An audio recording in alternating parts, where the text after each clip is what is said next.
This is the Business Storytelling Show, a top global marketing podcast listened to in more than 100 countries, live streamed on social media, and broadcast on DBTV. Christoph Trapp chats with industry leaders to help your company tell better business stories. Here's today's episode.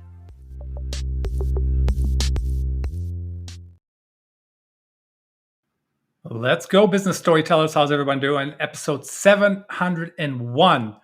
Today I set the number correctly. The other day I was a little bit behind. But today we want to talk about digital transformation. A lot of people are throwing that term around. We have to digitally transform. But what does that even mean? Does that mean we have to go into the metaverse without legs? Is that still a thing, by the way? I don't know. But what does it mean, right? I have digitally transformed just by doing everything digitally, right? So much easier today than it was even 10 years ago, 12 years ago, or even 8 years ago, maybe 5 years ago. You get the point. Today, I'm going to talk to Tom Altman. He is a fractional executive who focuses on digital transformation. Tom and I go way back on when we worked at the Gazette Company right here in Iowa. And of course, today, we work with whoever, right? Like, I don't work with anybody local. We'll see if Tom does, but very interested to hear his opinion. You can connect with him at AltUSCXO. If that's not a mouthful, I don't know what is. Tom, welcome to the show. How's it going, buddy? It's going. I remember Tom, he put together one of the microsites back in the day. I still maintain that is a good business model. I know at some point they didn't want to do it, but it was called Eastern Iowa News Now or something like that. And Tom changed it to Eastern Iowa New Snow, and the thing was snowing. I don't know if you remember that or not. That was so cool. It was fun. It was pretty fun. I hope it didn't take 5 billable hours. But tell us what you've been up to. Digital transformation. Why do people even care? What does that even mean? Well, as you alluded to in the opening, Christoph, this world is becoming more digital, more technology all the time. And what we find is as many companies are coming along and they have to update systems. And when they do that, that is a digital transformation. That could mean you're entering into a brand new ERP.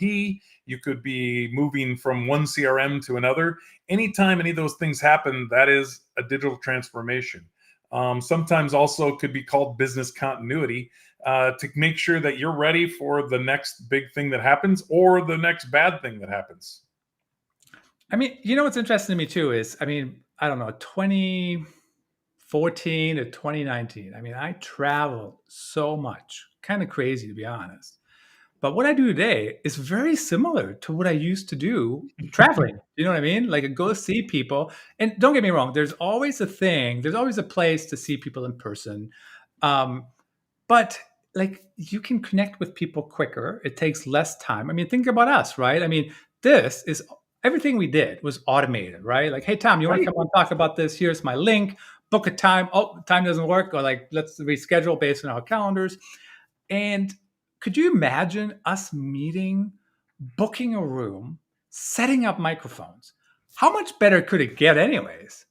Well, yeah, right. And then I think if you factor in the global nature of everything, I think someone one time was talking about a global company and they were looking at all the dates of different times, places, and then you take in time zones, and there ends up being like 4 times a year, like a global company could meet. And that's your point, I think, or that's what I take out of it is, we're so flexible now with this digital nature. And, you and I talking here, it's just as good, maybe better than if we were in person. And it's just a more enjoyable thing. I think people can live kind of where they want, when they want, and we can still connect. That's really what it's about. And you can connect with a lot of people. If we were to meet somewhere, like, I got to leave, I got to take everything with me. It's like, I have to, maybe even dress up. We're all the same size here. So, it's kind of like the lowest effort possible on my end. Now, how do companies, how do you even hire? And certainly you can talk about, they can hire you a little bit, but like, how do you hire? How do you find the right people who can help you with it? Because I even just said this today. Somebody said, what do you think is how do you do this? I think this is how you do it, but I really have to just do it so I can see how does it work? And plus stuff changes all the time, right? So like, how do you get the right people on board that can help you with this? Yeah, that's a great question. And you alluded to the word fractional executive. I happen to be a fractional CTO or CIO, depending on the day. But so what fractional has done for me is it allows you to hire top talent at a fraction of the time and the price. There's a lot of times in a company's time frame where they need expert help. I mean, I think this is where you're going, Christoph, is there needs to be experts, and we know that people are out there that have done this sort of thing before, but you might not want to bring them in for the whole enchilada, right? You might not need a full-time CFO at your company, but you definitely need some expert advice, and you want to do things the right way. So you're looking to find people that have done this before and can do it again. And that's where fractional C-suite people come into play. You can hire someone to come in, and a lot of times when we see help being needed, we come in a little heavy for the first 60, 90 days. And then after that, we kind of back off and we help their team continue to maintain. And eventually we can work ourselves out of a job. If things are going great for that company, we can help them hire a full-time C-suite person as well. So it's a really great option. And to your point in kind of starting this conversation part, is that can be done with people that are all over, because you definitely want to get the best of the best when you're building a company. And some of those decisions that need to be made by someone that's been there before, as opposed to kind of hoping, maybe praying that it works for you. How do you even decide what needs to be done? I mean, I'm just thinking about, there's so many tools out there. I mean, it could be my full-time job, just taking sales calls, right? Like try this and try that. And some things they take forever to set up. And maybe depending on what it is, that's fine. But right, the higher the level is of setup, I mean, the more sure you have to be that it's going to work.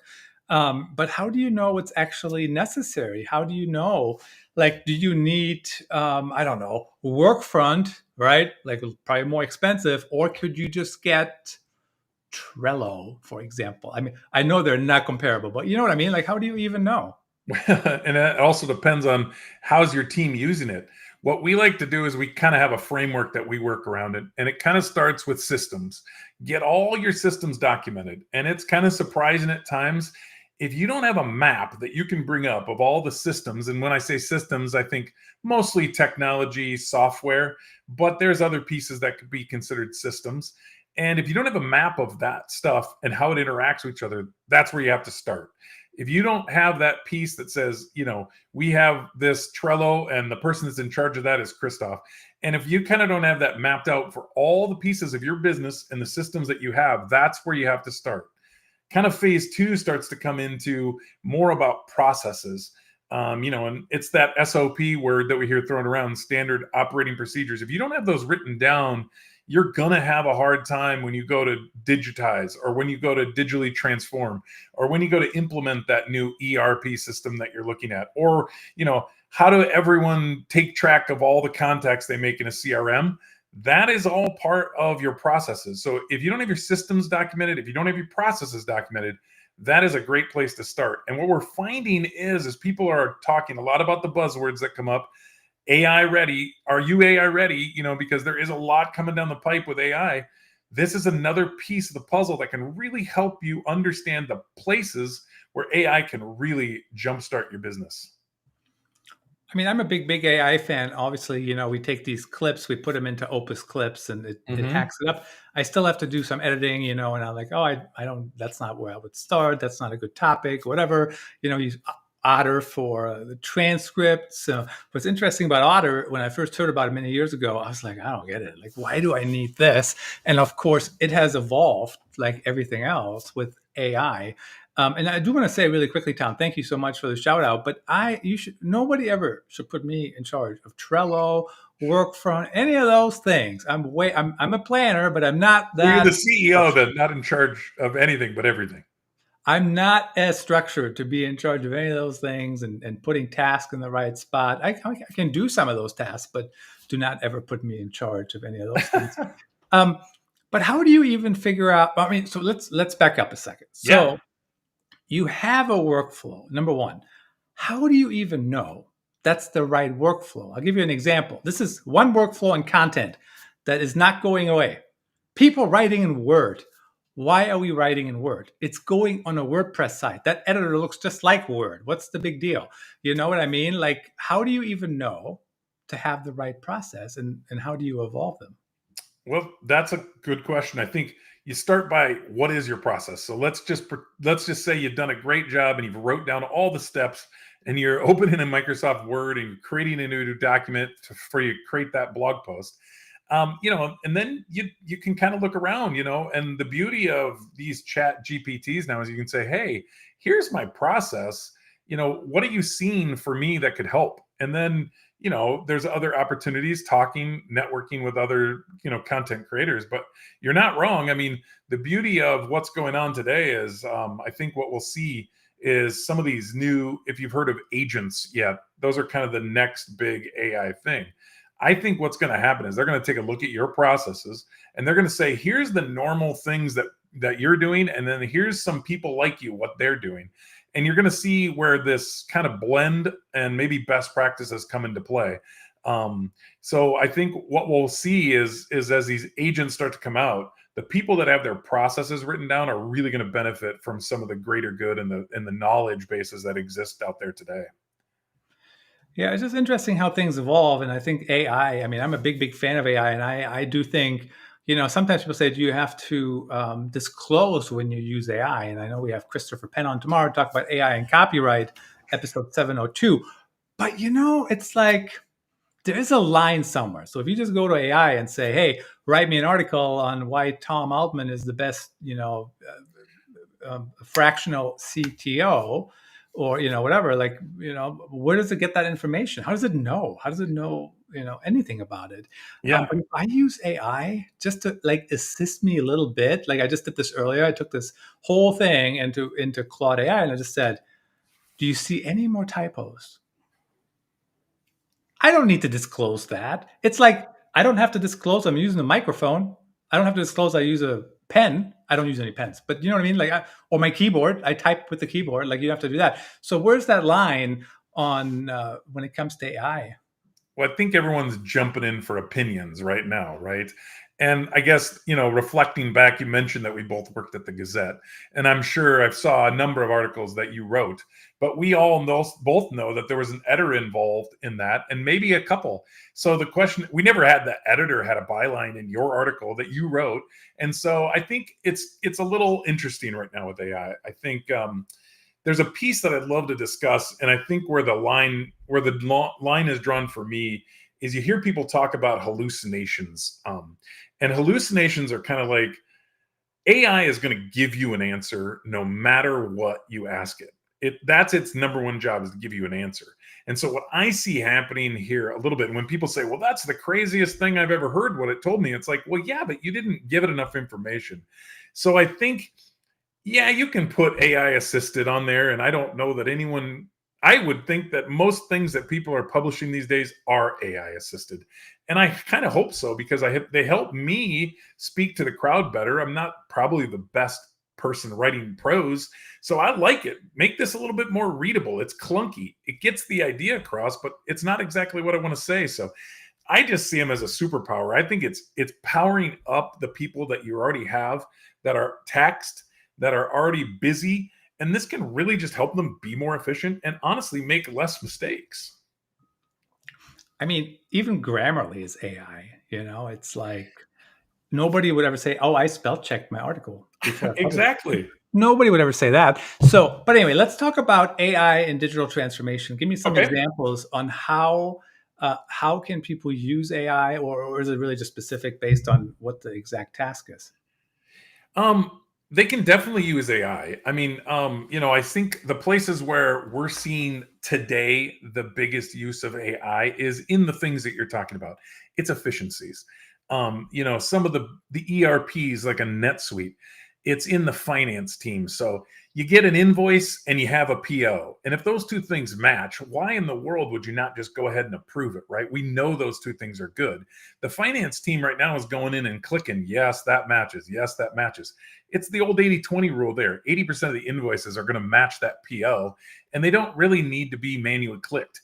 It's the 20% that are left that have some discrepancies that then we want that accounting team, the finance team to jump in and take a peek at. So we're seeing places there. I think you're also seeing it in just workflow. Can we take this process and automate it? Can one little piece of it, if it's got a question, maybe we go to the left fork of the decision tree or the right fork of the decision tree. So that's where it's really great to take someone's current process, look through it and see, hey, can we make the adjustments and can we automate pieces of this?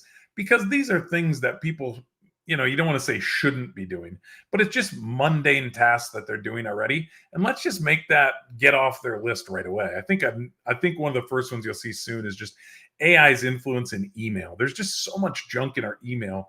And, we see this Google, Microsoft has a focused inbox, but I was talking to a gentleman yesterday and said, one of the things that just happened, it was a critical patch and it ended up in my, not focused inbox. So he missed it. And that was a problem for him. So I think what we're going to see is a lot better use of that in the short term.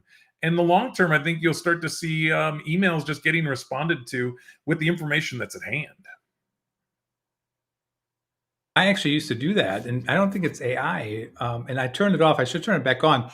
But in Gmail, you can do like the whole respond based on keywords, right? So if somebody says in their email, sponsored article or whatever, or submit an article, they get the automatic email back and it says, here's how you submit an article, here's how much it costs, blah, blah, blah. And I don't even have to talk to them, right? And because I send them the same thing. So there's no reason for me to waste any time on that. To be honest, the Apple AI or whatever it's called, Apple Intelligence, it's showing up in my notifications. It's actually not horrible. Like it is summarizing what something says and whatnot. So it's actually, it's a good step in the right direction, I suppose. Well, and you can imagine the next step is them, drafting a response, and then the next step after that is not just a draft, but it's going to go ahead and send it, especially to these senders that you've proven that you can answer the question to. So it's a really interesting transformation that is happening. And I think, it's exponential growth of AI is hard to imagine. It's that hockey stick. But I think what we're going to see is a lot more repetitive tasks being handled by AI, which then frees your team up to do the things that maybe aren't quite so repetitive and a little bit less predictable. So the other thing I noticed when it comes to AI, it really depends on your prompting. It depends on your and not just prompting once, but prompting and keep following up, right, and asking things. Also, I use projects in Claude AI. So basically, I got like this style guide in there. I have this is how I like my articles to read. This was a really good article I liked. Things like that. Don't use the AI isms. In today's landscape of digital transformation. If I hear one more in today's anything, nobody would say crap like that back in the day. And today everybody says that. It's or Delph. Tom, I've heard more Delphs in the last year and a half than I've heard my entire lifetime. So that one little quick hack on that is I usually tell it to remove superlatives and maximize readability, and that tends to bring that down a little bit. But the other thing is you've probably already done is you've sampled your own writing and your own style. And if you just ask the AI of choice that you have, hey, I want to train you to, behave more like me. When you do that, what I've seen happen is it'll start to write more like you. And sometimes you can give it samples of writing that you've already done, or you just fill out the questions that it asks, and it'll do a lot better job and hopefully keep the Delphs out of there. Hopefully, but the having a sample article is really, really helpful, or a sample policy or whatever it might be. Now, how do people, we're talking about using AI in digital transformation, but isn't the implementation of AI digital transformation on its own? For sure. Yeah, that's kind of what we're talking about. Whether you want to lay it into like implementing more AI, or if you want to just say, hey, we're going to get a brand new ERP, business tools. These are things where digital transformation is really, really important. And you hear about projects gone wrong so many times. And, this was a 6 months install and we're 18 months in, right? And the reason generally is that salesperson for any of those systems, they will sell you on that system as quick as you can sign the paperwork. But what we find is that sometimes people are looking for software to solve solutions, and they aren't taking the time to really understand what their business does and how they do it. And that's where kind of our framework comes into play. Get the systems documented, get the processes documented. Then we can start to evolve, because every time you come up with a system, call it a NetSuite ERP, there's kind of a NetSuite way to do things. And you don't want to break that unless you have to. And a lot of times people have a little bit of a problem changing their ways. And it's kind of what we talked about before. No one's grabbing the pen anymore.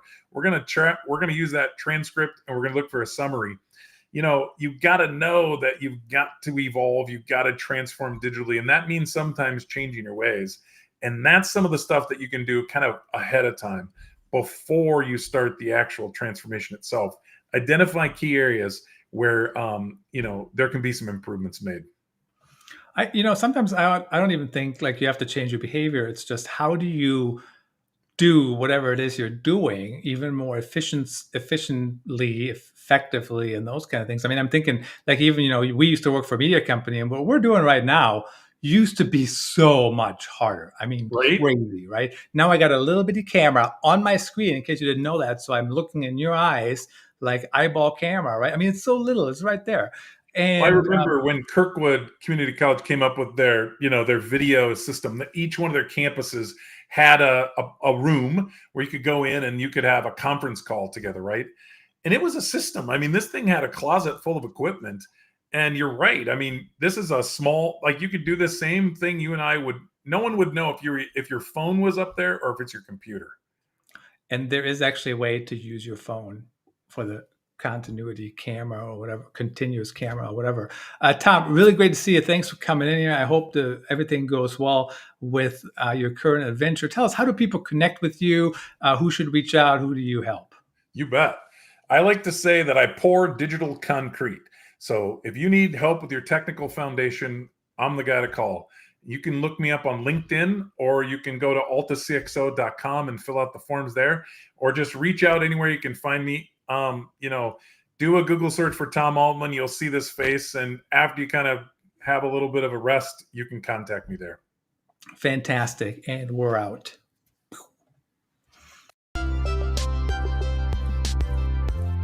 Thanks for tuning in.